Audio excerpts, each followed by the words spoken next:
श्रीमन नारायण। आज का हमारा यह वक्तव्य एक बहुत ही ज्वलंत विषय पर है। ढोल गंवार शूद्र पशु नारी, ये सब ताड़न के अधिकारी अथवा सकल ताड़ना के अधिकारी। इस विषय पर बहुत अधिक विवाद चल रहा है।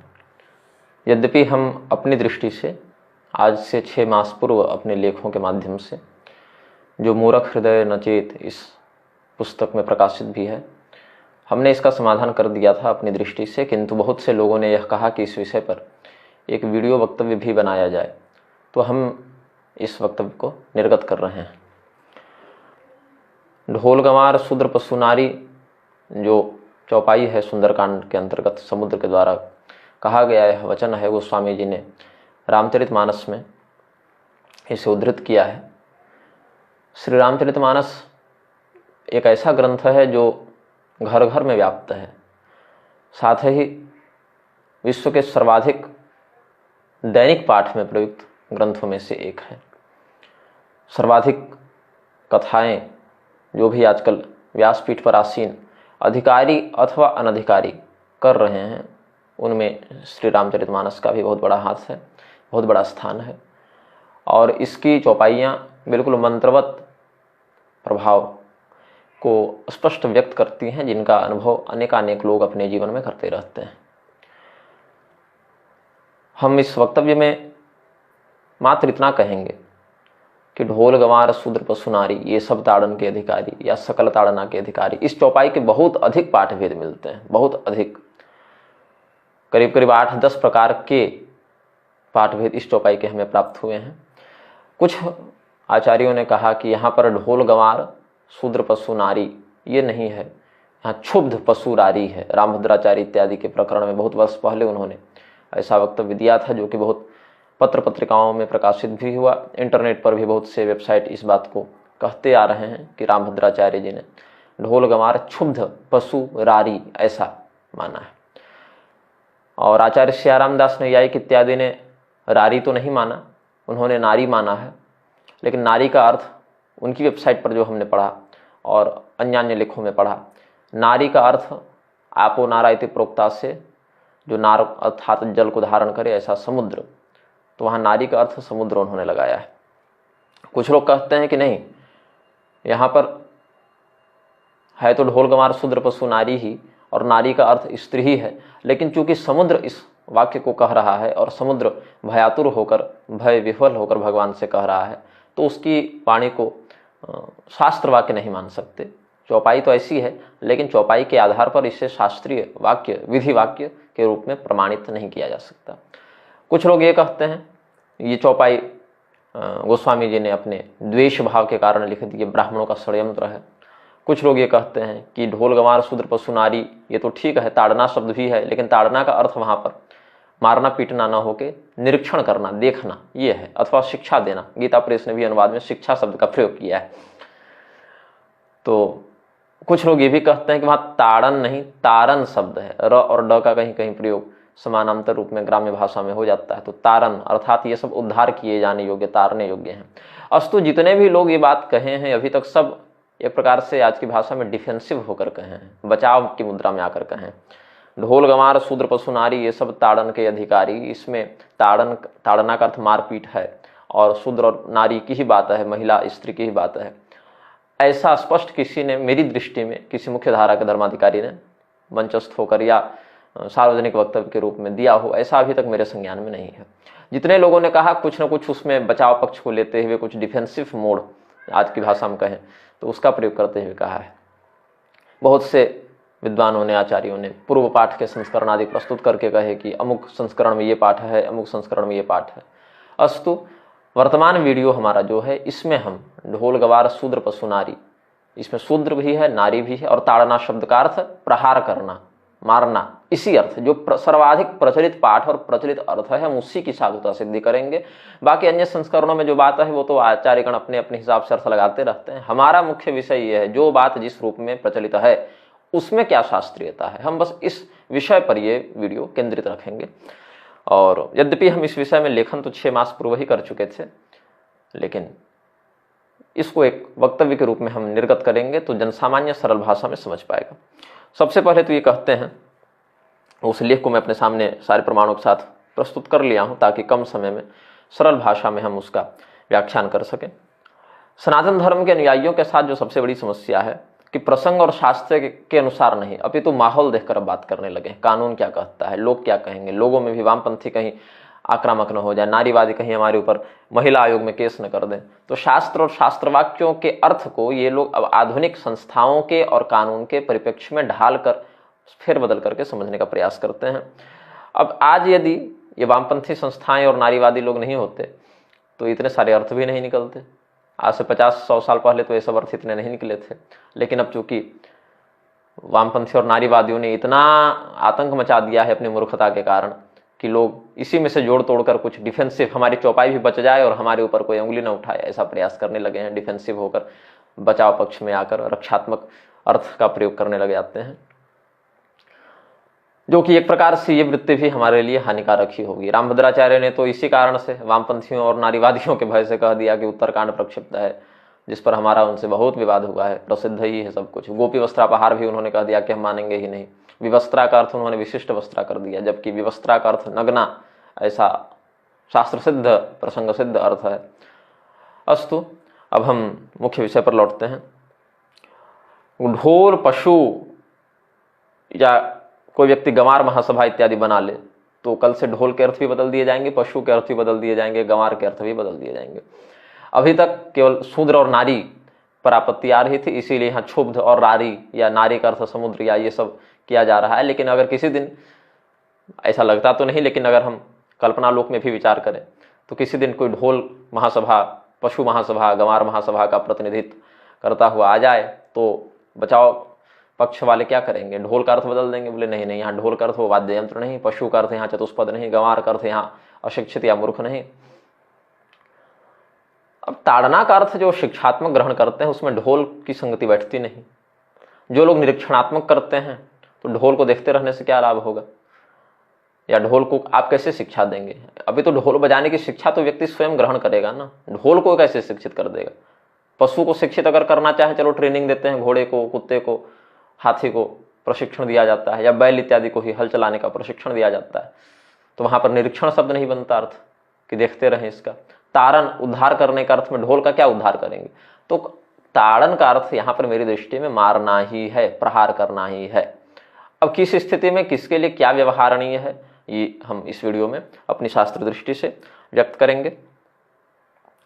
अगर हम ये पहले तो ताड़ना, इसका अगर हम ग्राम्य भाषा में देखना, जो लोग अर्थ बता रहे हैं उस पर देखें तो ढोल से खंडित हो जाएगी, क्योंकि ढोल को देखते रहने से उसकी कोई उपयोगिता नहीं।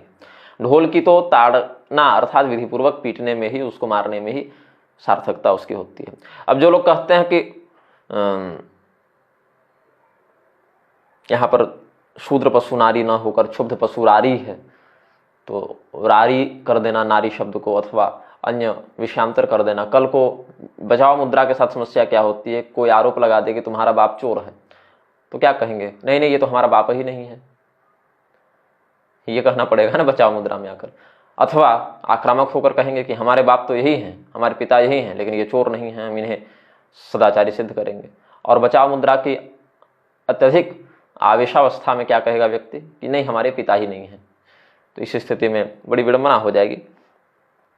अब समुद्र का जो निजी मत बता रहे हैं लोग कि ये समुद्र ने अपने मन से कह दिया, भगवान के प्रति भय विह्वल होकर कह दिया, इसीलिए हम समुद्र के वाक्य को नहीं मानेंगे।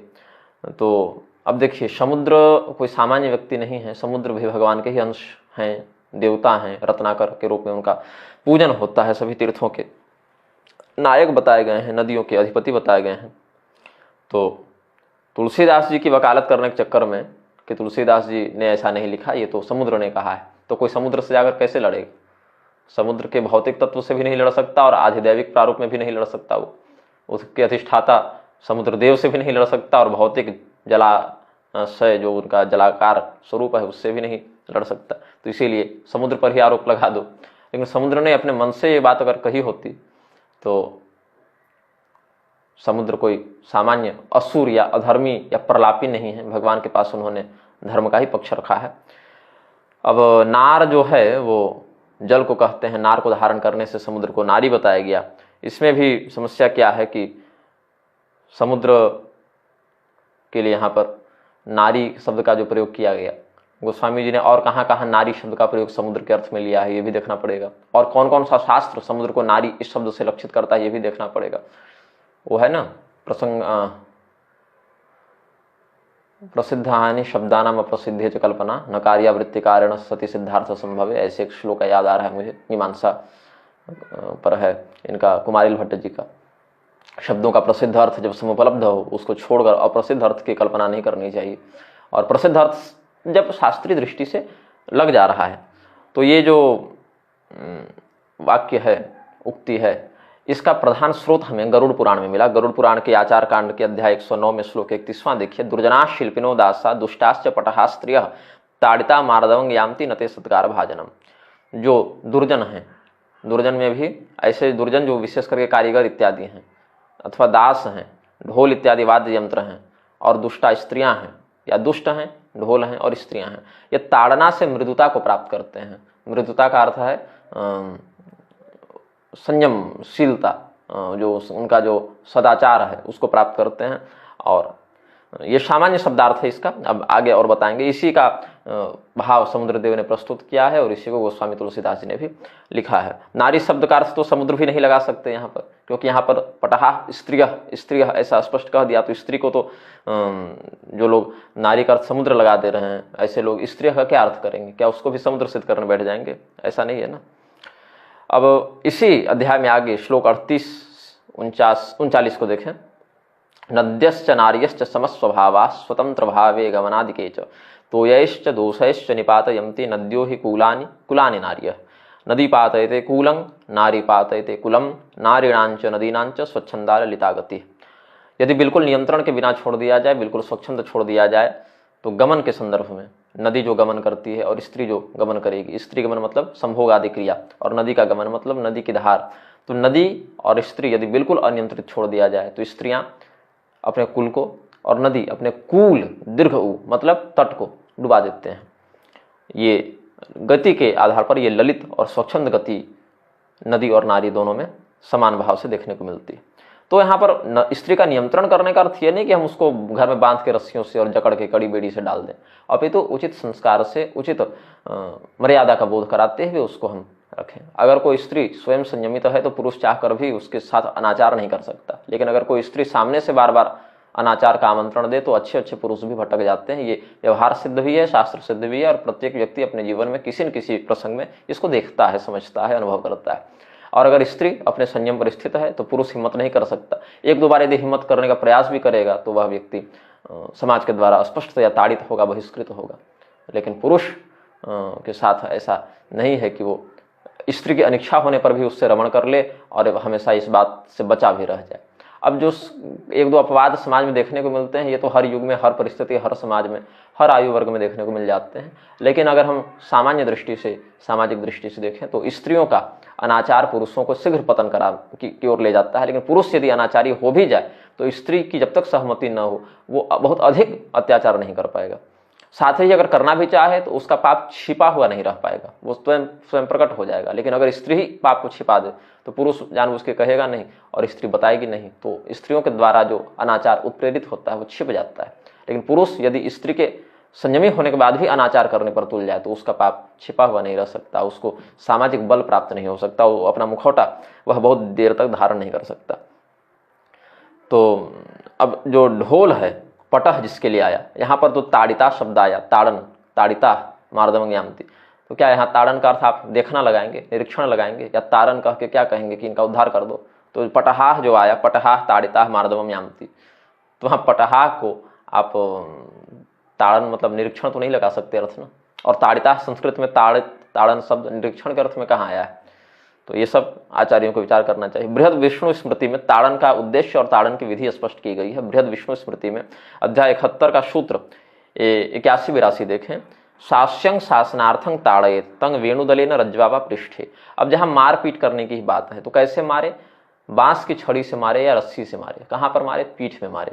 और क्यों मारे? शास्यं शासनार्थम ताड़ेत, जो शासित किया जाना चाहिए उसको शासन करने के लिए उसकी ताड़ना करे, ताड़ेत। तो कैसे ताड़ेत? यहाँ ताड़न का अर्थ निरीक्षण करना नहीं है, देखना नहीं है, उद्धार करना नहीं है। वेणुदलेन, बांस की पतली छड़ी से, रज्वा व पृष्ठे, रस्सी से या वेणुदल से ये पीठ पर मारे, ऐसा कहा गया। अब जो देखना अर्थ लगा रहे थे वो तो निरस्त हो गया। अब ये तो नारी की बात हुई, अब शूद्र की बात पर भी आते हैं। हम सोचे थे वर्णाश्रम पर एक जो मेरा वक्तव्य आएगा उससे पहले इसको भी स्पष्ट कर दिया जाए, क्योंकि वर्णाश्रम वाले वीडियो के विषय में लोग कह रहे थे इसको जोड़कर बताइएगा, तो हमने सोचा एक ही वीडियो 4 घंटे का बन जाए, उससे अच्छा 2 भाग में बना लेते हैं। तो अभी हम ये वक्तव्य जारी कर रहे हैं और वर्णाश्रम पर फिर विशेष करके चर्चा करेंगे ही। अब दास इत्यादि जो शब्द आए हैं शूद्र के लिए, दास कर्म, या श्लोक में भी जो दुर्जना शिल्पिनो दासा, तो दास का अर्थ यहाँ स्लेवरी या दास का अर्थ गुलामी करना नहीं है, जैसे अफ्रीका में या अरब इत्यादि में जो गुलामी, अमेरिका इत्यादि में भी बहुत गुलामी प्रथा देखने को मिली, वो भारत में इस प्रारूप में देखने को नहीं मिलती। आज सभी के सभी दास ही तो हैं। जिसको भृति दी जाए, जिसको वेतन दिया जाए सेवा करने के बदले, उसके लिए दास शब्द आया है यहाँ पर। 15 प्रकार के दास होते हैं। शब्द कल्पद्रुमादि में आप देखें तो 15 प्रकार के दास की चर्चा है। उसमें भृति देने के कारण, वेतन देने के कारण जो सेवा करे उसको दास इस प्रकार की संज्ञा से बताया गया है। हमने दास प्रथा पर भारतीय परिप्रेक्ष्य और विदेशी परिप्रेक्ष्य दोनों का समन्वय करके एक लेख लिखा है, जो हमारी पुस्तक उत्तर कांड प्रसंग एवं संन्यासाधिकार विमर्श के प्रथम भाग में प्रकाशित है। साथ ही अमृत वचन पुस्तक में भी प्रकाशित है और हमारी वेबसाइट www.sribhagavatanand.guru इस पर भी उपलब्ध होना चाहिए। दास प्रथा भारत में उस शब्द में नहीं है जैसे तुलसीदास, रविदास, रामदास, कृष्णदास इत्यादि बहुत से शब्द आए हैं।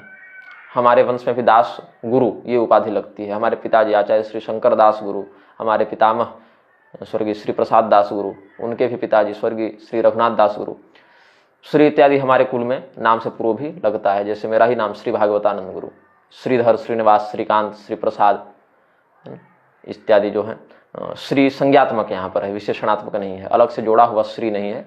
ये श्री नाम का एक अंग है, संज्ञात्मक श्री है जिसका अर्थ लक्ष्मी है, जैसे श्रीधर, श्रीनिवास, श्रीकांत, श्री प्रसाद इत्यादि। अस्तु, जो दास प्रथा के नाम से प्रचलित है वो स्लेवरी या गुलामी भारत में नहीं थी। ऐसा नहीं कि किसी को मारपीट के जबरदस्ती कैद करके बलपूर्वक उससे अनाचार पूर्वक अपना स्वार्थ सिद्ध कर लिया जाए, नहीं। आज जितने लोग नौकरी कर रहे हैं ना, यही दास प्रथा थी भारत में। इसका हमने बहुत से ग्रंथों से और विदेशी संदर्भ देकर विदेशों के लिए और भारतीय संदर्भ देकर, ग्रंथों का संदर्भ देकर भारतीय समाज के परिप्रेक्ष्य में हमने वर्णन किया है। विदेशी तो भारत में आकर इस बात पर आश्चर्यचकित हुए कि यहाँ एक ही पति या पत्नी के साथ व्यक्ति पूरा जीवन कैसे बिता ले रहा है।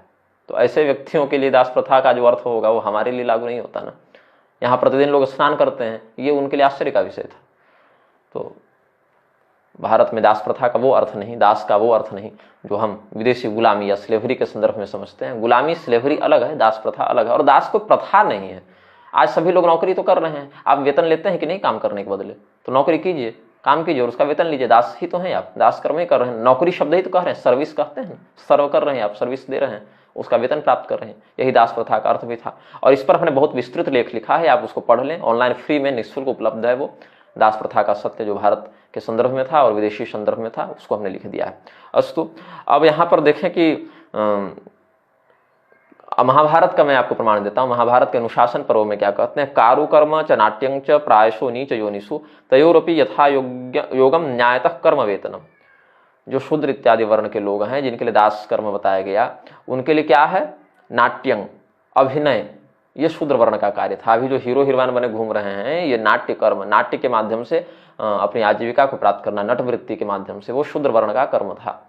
हाँ, भगवान की लीला के संदर्भ में, रामलीला, रासलीला इत्यादि जो भगवत कथा परक जो अभिनय है, उसमें तो करते थे लोग मनोरंजनार्थ, लोक रंजनार्थ या भगवत चिंतनार्थ।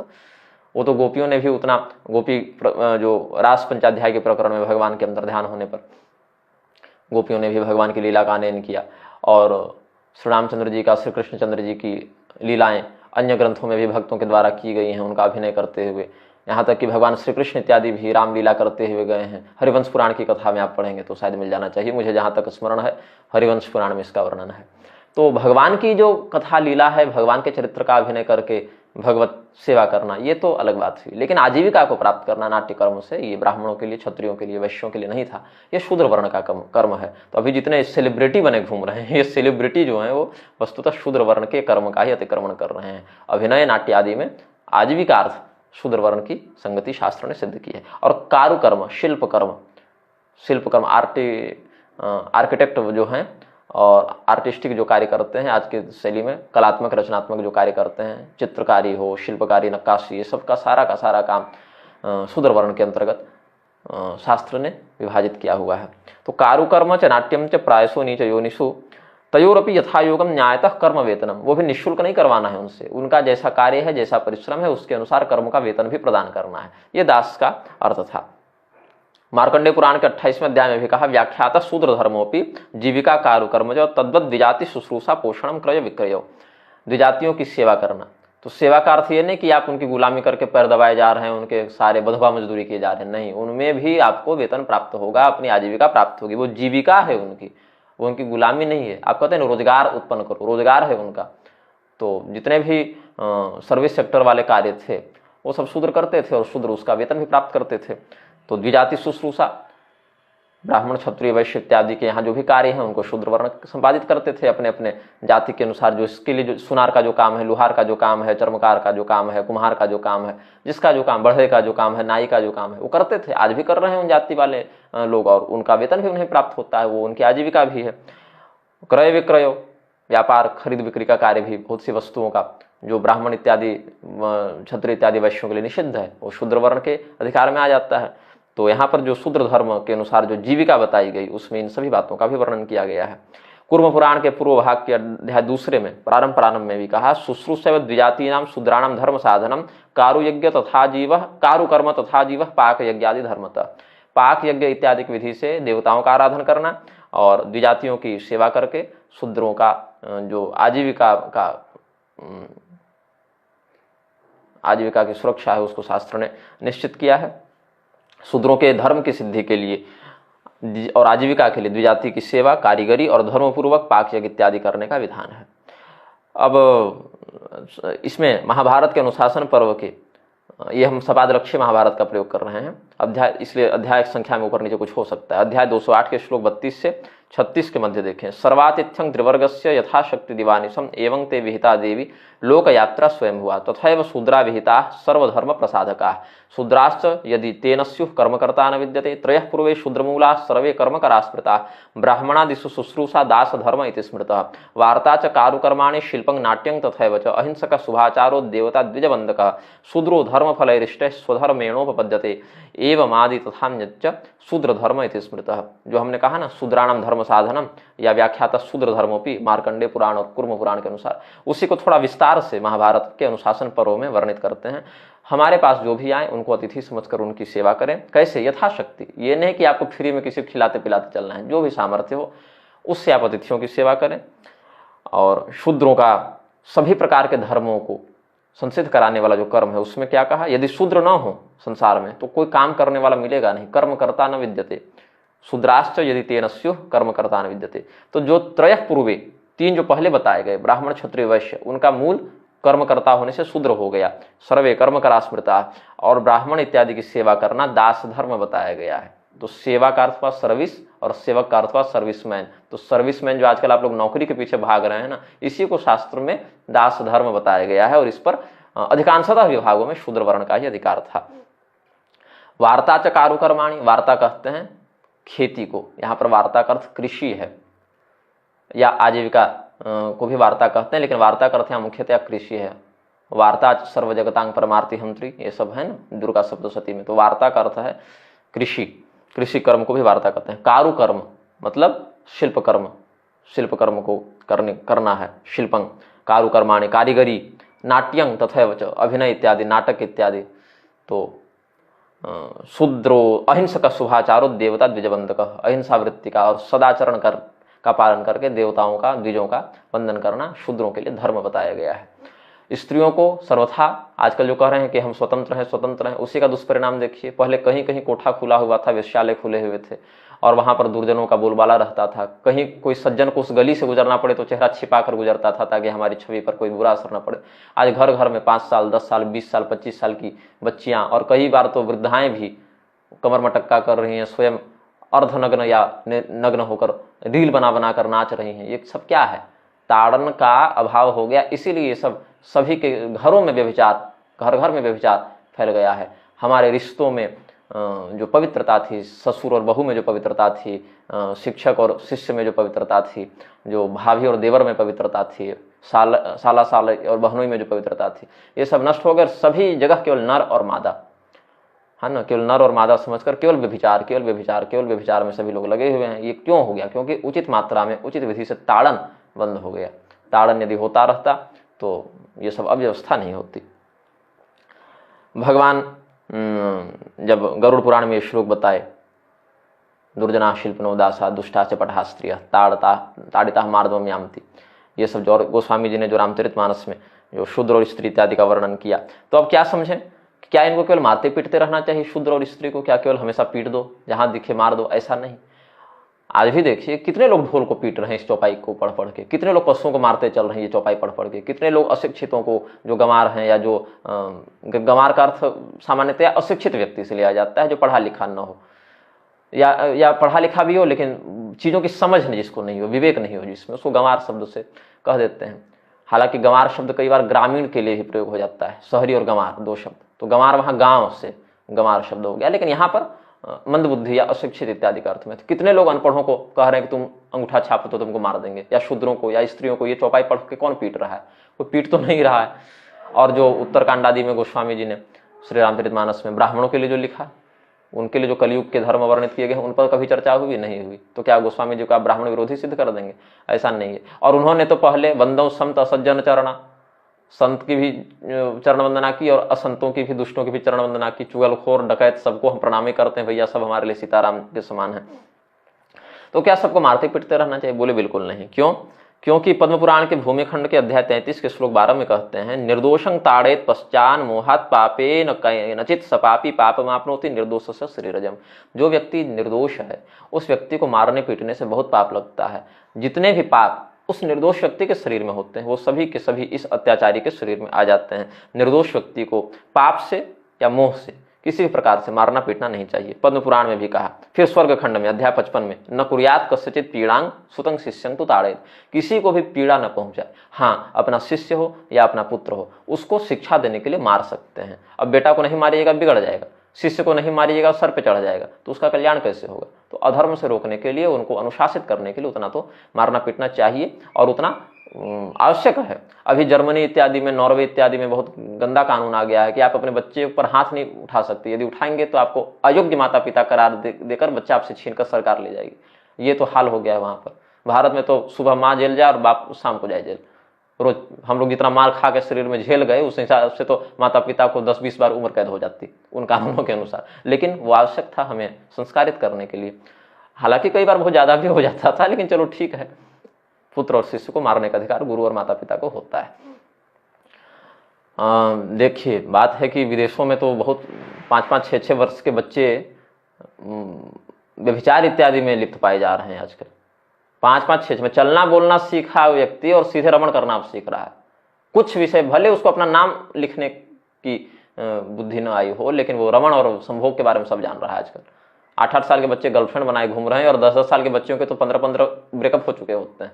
क्यों? ये सब वहाँ पर अनुशासन परक वचन नहीं है। और अब सरकार भी इसमें जो वोक कल्चर होता है ना, ये वाला साइन लगा, कैसे, ये वाला वोक कल्चर ये बना के जो कर रहे हैं ये लोग, कहते हैं उसमें कि माता पिता अपने बच्चे पर हाथ उठा दिए तो 911 को फ़ोन हो जाता है और उसमें कह देते हैं कि आप बच्चे पर अत्याचार कर रहे हैं, इसलिए बच्चा छीनकर आपको गवर्नमेंट की कस्टडी में भेज दिया जाएगा और जेल हो जाती है यहाँ पर माता पिता को। तो वैसे विचारधारा वाले लोग तो इन चौपाइयों पर आपत्ति करेंगे ही।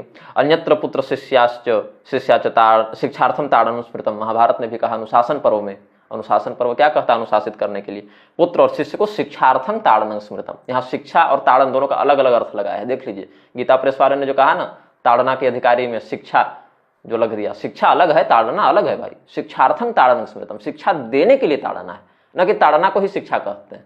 हाँ, तो ताड़ना कैसे करना है। और भविष्य पुराण के उत्तर पर्व में कहा कि शिक्षा अगर नहीं देनी हो तो पुत्र और शिष्य को भी मारते पीटते न रहे।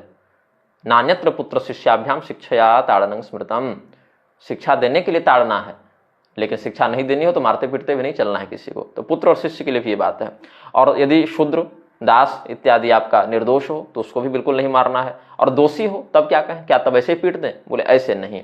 बृहत कात्यायन स्मृति के श्लोक संख्या 657 में कहते हैं, कर्मारंभं तु यः कृत्वा सिद्धं नैव तु कारयेत् बलात्कारेतव्योऽसो अकुर्वन् दण्डमर्हति। अब आपने कोई ठेकेदार रख लिया अपना कोई कार्य कराने के लिए, वो बहुत से कारीगरों को, लेबर को लेकर आया, बहुत से श्रमिकों को लेकर आया, और बीच में काम छोड़कर भाग गया, उसका कोई कर्मचारी भाग गया प्रमादवशात, अब बीमार पड़ गया हो, कोई ऐसी आपत्ति स्थिति आ गई हो, तो सब समझते हैं वो तो फिर दोषी नहीं हुआ ना।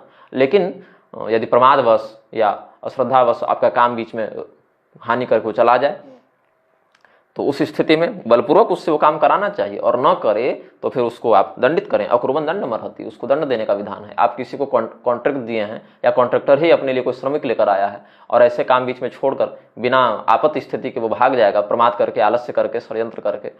आजकल लेबर यूनियन वाले सारे इसी में लगे हुए हैं, काम किसी करना नहीं है और फ्री में बैठ के सबको चाहिए, इतना चावल लाओ, इतना गेहूं लाओ, इतनी शक्कर लाओ। तो श्रमिक समाप्त हो जा रहे हैं, मुफ्तखोर बढ़ते जा रहे हैं, और मुफ्तखोरी जिस दिन बंद हो जाएगी उस दिन दंगे हो जाएंगे, सरकार पलट जाएगी, क्योंकि काम करने की तो प्रवृत्ति रही नहीं ना। उस स्थिति में ऐसे व्यक्तियों के लिए दंड का विधान है। आगे देख लीजिए आप, श्लोक 963 में कहते हैं, ताड़नं बंधनं चैव तथैव च विडंबनम एष दंडो हि दासस्य नार्थ दंडो विधीयते। अब जो सेवक है, जो कर्मचारी है, वो अर्थ बल से उतना संपन्न नहीं होता, इसीलिए उसको कैसे करे, ताड़ित करे, उसको मारे, मारने पर न समझे, हाथ चलाने पर न समझे तो कैद में डाले। ये सरकार के लिए विधान है, अधिकृत जनों के लिए विधान है, शासकों के लिए विधान है, बंधन में डाल दे, कैद में डाल दे। और यदि फिर भी न माने तो उसको विलंबित करे, उसको व्याकुल करे, यही दंड बताया गया, आर्थिक दंड नहीं बताया गया। और बृहत कात्यायन स्मृति में श्लोक 885 886 में देखें, येन दोषेण शूद्रस्य दंडो भवति धर्मतः तेन चेत् क्षत्र विप्राणाम द्विगुणो द्विगुणो भवेत् प्रवृज्यावसितं शूद्रम जप होम परायणम बधेन शासेत पापम दंड्यो वा द्विगुणम दमम। शूद्र के लिए संन्यास का विधान नहीं है, शूद्र के लिए गृहस्थ धर्म का ही आश्रय लेने का विधान है। और ये सन्यासी बनकर उसके लिए जप होम इत्यादि करने का भी विधान नहीं है। गृहस्थ में रहते पर भी अवैदिक मंत्रों से, आगमोक्त मंत्रों से वह अपने पाक इत्यादि के अवसर पर या कोई भगवान नाम जो तारक मंत्र इत्यादि उनकी दीक्षा लेकर उनसे जप होम इत्यादि कर सकता है, लेकिन वो संन्यास धारण नहीं कर सकता। प्रवृज्जा का उसके लिए अनुशासन शास्त्र निर्दिष्ट नहीं करते। उस स्थिति में उसको वध इत्यादि के द्वारा दंडित करने का विधान है, जो शंभुक आदि के प्रसंग में भगवान श्री रामचंद्र जी ने भी किया है। शंभुक इत्यादि का विस्तार से हमने विवेचन अपने बहुत से लेखों में किया है, जो उत्तरकांड प्रसंग एवं संन्यासाधिकार विमर्श इस ग्रंथ में भी, और अमृत वचन इस ग्रंथ में भी, और कुछ तो मूर्ख हृदय नचेत में भी प्रकाशित हैं। इसीलिए उनको आप निःशुल्क PDF भी पढ़ सकते हैं, गूगल पर, गूगल प्ले, गूगल बुक्स पर उपलब्ध हैं, और अमेजन, फ्लिपकार्ट इत्यादि में खरीद कर भी पढ़ सकते हैं उसकी पेपरबैक कॉपी। तो शूद्र जिस अपराध के कारण दंडित होता है, यदि वही अपराध वैश्य करे तो शूद्र से दुगुना, क्षत्रिय करे तो वैश्य से दुगुना, और ब्राह्मण करे तो क्षत्रिय से दुगुना। मतलब इधर देख लें तो शूद्र से 16 गुना तो ब्राह्मण को दंड मिल गया। तो इन सब श्लोकों पर क्यों चर्चा नहीं होती? इन सब श्लोकों पर भी चर्चा करनी चाहिए ना, लेकिन नहीं करते, क्योंकि वोट बैंक नहीं मिलेगा, समाज में उथल पुथल कैसे मचेगी। अगर कह दें कि शूद्र को 1 डंडा मारने का विधान है, उसी पाप के लिए ब्राह्मण को 16 डंडा पड़ेगा, तो ब्राह्मण को ना आंदोलन करना चाहिए था कि ऐसा कैसे होगा भाई। लेकिन वहाँ तो कोई आंदोलन होता नहीं, वहाँ तो वैमनस्य लोग फैलाने आते नहीं ब्राह्मण कि ऐसा क्यों कहा, लेकिन शूद्रों को भड़काने का बहुत सारा कार्य किया जा रहा है। अब नाट्य शास्त्र जो भरत मुनि का है, अब मैंने बताया ना शूद्र के लिए नाट्य धर्म का उपदेश आजीविका के लिए किया, तो नाट्य शास्त्र में भरत मुनि कहते हैं, ताड़नं बंधनं चापि यो विमृश्य समाचरेत तथा परुष वाक्यश्च दुराचार सतन्यते। जो व्यक्ति निर्दोष व्यक्ति को द्वेषपूर्वक मारता पीटता है, ताड़न करता है, उसको बंधन में डाल देता है, उसके प्रति अपशब्दों का प्रयोग करता है, उसको नीचा दिखाने के लिए गाली गलौज करता है, तो ऐसा व्यक्ति दुराचारी कहलाता है। इसको दुराचार की संज्ञा में रखा गया है, ये सज्जनों का मार्ग नहीं है। और दुराचार करने से क्या होता है? दुराचार करने से तो महाभारत के अनुशासन पर्व में बताया, ये नास्तिका निष्क्रियाश्च गुरु शास्त्रातिलंघिनः अधर्मज्ञा दुराचारास्ते भवन्ति गतायुषः विशीला भिन्न मर्यादा नित्यं संकीर्ण मैथुना अल्पायुषो भवन्ति नरा निरयगामिनः। महाभारत के अनुशासन पर्व में कहा, स्त्रियों के भी अनियंत्रित होने से दुराचार बढ़ता है, वर्ण संकरता बढ़ती है।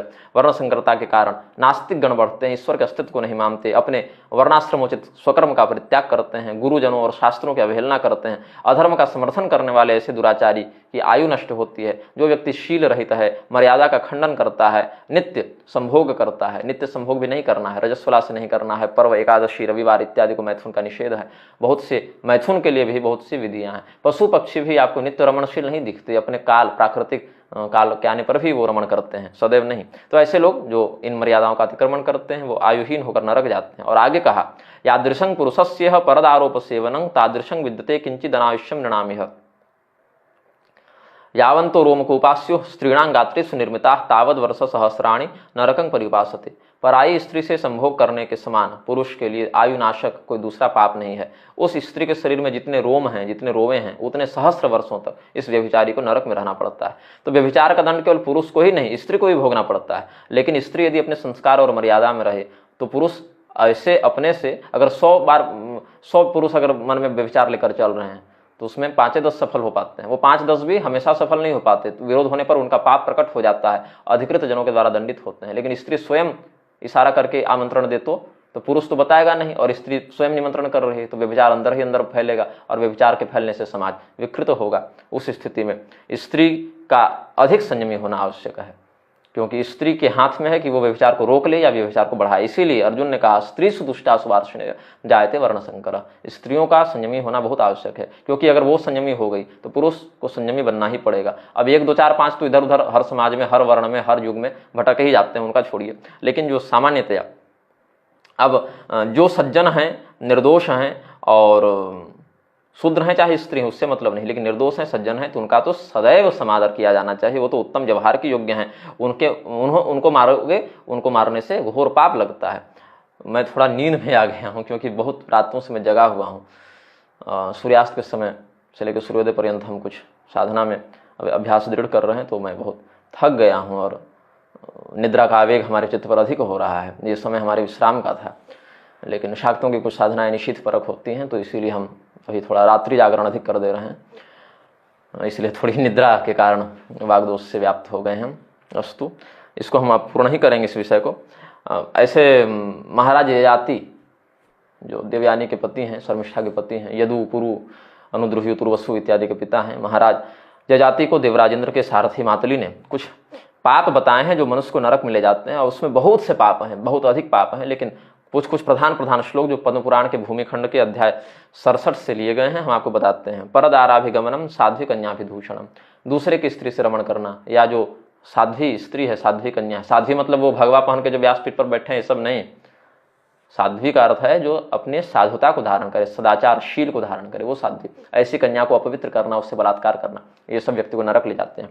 गवांग क्षत्रिय वैश्यानाम स्त्री शूद्राणाम च घातनम शिवा यतन वृक्षाणाम पुण्याराम विनाशनम, जो श्रेष्ठ वृक्ष हैं, कल्याणकारी वृक्ष हैं, उनका छेदन करना, उनको काटना, अथवा धर्मशाला, मंदिर, देवालय इत्यादि को, बगीचे इत्यादि का नाश करवाना, गाय का वध करना, क्षत्रियों को मारना, वैश्यों को मारना, स्त्री को मारना, शूद्रों को मारना, ये सब काम व्यक्ति को, क्योंकि ब्रह्महत्या का पाप तो प्रसिद्ध है, लेकिन क्षत्रिय हत्या, वैश्य हत्या, स्त्री हत्या, शूद्र हत्या इत्यादि भी निषिद्ध है। तो इनसे व्यक्ति नरक चला जाता है। निर्दयो तीव भृत्येषु पशूनाम दम कश्चय, जो अपने नौकर चाकर पर, भृत्य पर, दास पर, सेवक पर या पशुओं पर अत्याचार करता है, निर्दयता पूर्वक प्रहार करता है, उनका जो निर्दयता पूर्वक दमन करता है ना, ऐसा व्यक्ति भी नरक जाता है। तो समुद्र ऐसा कैसे कह सकते थे कि सबको मारते पीटते रहो? गोस्वामी जी कैसे कह सकते थे? सबको नहीं, दुष्टा, दुर्जना, ये सब विशेषण क्यों लगा जो हमने गरुड़ पुराण का श्लोक दिया? ये सब विशेषण इसीलिए लगा ताकि लोग संयमित रहें, अनुशासित रहें। जो भार्या पुत्र मित्राणी बाल वृद्ध कृशातुरान भृत्यान अतिथि बंधुश्च चक्वा स्नाति भोक्षितान, घर में आपकी पत्नी भूखी पड़ी हुई है, आपका पुत्र भूखा है, आपके मित्रगण भूखे हैं, आपके घर में कोई बच्चा है, कोई बूढ़ा है, कोई बहुत अधिक क्षीणकाय हो गया है, कोई बीमार है, उसको भूखा छोड़कर आप भोजन कर लेते हैं तो भी पाप लगता है। आपका नौकर चाकर भी भूखा न रहे, भृत्यान अतिथि बंधुश्च, आपके घर में अतिथि आया है दरवाजे पर, उसको भूखा नहीं छोड़ना है। कोई नौकर चाकर है, उसको भूखा नहीं छोड़ना। पत्नी है, पुत्र है। अब पत्नियां क्या है कि पति के खाने के बाद ही खाती हैं, तो संस्कार है उनका। लेकिन पत्नी बहुत भूखी हो और भूख लग रही हो उसको, तो पति को चाहिए कि उसको अनुमति दे दे कि आप भोजन करें। ऐसा नहीं शास्त्र कहा कि 12-12 घंटा पत्नी बेचारी पति के प्रतीक्षा में भूखे प्यासे बैठी है और पति के बिना आए खा लेगी तो दोष लगेगा। वो पति कहे कि भाई तुम भूखे क्यों हो, मुझे भोजन में विलंब होगा, तुम भोजन ग्रहण कर लो। तो ऐसा नहीं कि पत्नी पहले खा लेगी तो कोई पाप लगेगा। हाँ, पत्नी यदि समर्थ है तो पातिव्रत्य के अनुसार, प्रेमानुसार वो पति के बाद भोजन करती हैं, ये तो उनका सौहार्द है। लेकिन अगर ऐसा नहीं कर पा रही हैं, कोई शारीरिक रोग है या थक गई हैं या भूखी हैं, तो ऐसा नहीं कि भोजन कर लेंगे तो नरक चली जाएंगी, अपितु ऐसी पत्नी को भूखा रखकर स्वयं भोजन करने वाला व्यक्ति नरक जाता है। ये देवराजेंद्र के सारथी मातली ने ययाति जी को बताया, पद्म पुराण के भूमिखंड से प्रमाण देते हैं। साधुन विप्रान गुरुश्चैव यश्च गांहि प्रताड़येत ये ताड़यम च दोषांच नारिंग साधुपदे स्थिता। साधु को, ब्राह्मण को, गुरु को, गाय को प्रताड़ित नहीं करना चाहिए। अदोषा, कैसी नारी को? जो अदोषा है, निर्दोषा है, इस निर्दोष सदाचारिणी नारी को भी नहीं मारना है। ये ताड़यम त्यदोषांच नारिंग साधु पजसताम, जो लोग साधु सज्जन चरित्र वाली अच्छी स्त्री को मारते पीटते हैं, निर्दोष नारी को मारते हैं, वो भी नरक जाते हैं। तो नारी शब्द का वहां ताड़नार्थ अगर लें तो कैसे? दुष्टाश्च पटाह स्त्रिया। यही कारण है कि पूतना को तो भगवान ने मारा, ताड़का को तो भगवान ने मारा, अयोमुखी का तो स्तनच्छेदन लक्ष्मण जी ने किया, लेकिन अनुसुया जी का समादर किया, अरुंधति जी का समादर किया। तो जो सदाचारिणी स्त्रियां हैं, सदाचारी शूद्र हैं, ऐसे विदुर आदि का सम्मान हुआ, पैंजवन इत्यादि का सम्मान हुआ, निषाद राज का सम्मान हुआ। लेकिन जो दुष्ट हैं उनका मर्दन होना चाहिए। उसमें विशेष करके शूद्र, और स्त्री का नाम इसीलिए लिया क्योंकि स्त्रियों का चित्त पुरुषों की अपेक्षा अधिक चंचल होता है, अधिक बार उनके चित्त में असंयम का बाहुल्य हो जाता है पुरुषों की अपेक्षा। और जहाँ भी व्यभिचार या यहाँ भी कोई इस प्रकार का दोष है, वहाँ स्त्रियों का एक बहुत बड़ा हाथ देखने को मिलता है। ये सत्य है, इसको स्वीकार करना चाहिए। स्त्रियाँ यदि स्वयं, जिस घर की स्त्री टाइट हो भैया, महिला जिसकी बहुत अच्छी हो, उस घर में अगर पुरुष व्यभिचारी हो भी जाए, शराबी हो भी जाए, तो वो बलपूर्वक उसको नियंत्रित कर लेती है। लेकिन जिस घर की महिलाएं बिगड़ जाएं, पुरुष चाहे माथा पटक कर रह जाए, उसका चूल्हा अलग होगा ही होगा, उसका घर टूटेगा ही टूटेगा, वो विवश हो जाएगा आत्महत्या करने पर। अब कुछ एक मामलों में स्त्रियों पर भी अत्याचार होता है, हम ऐसा नहीं कहते।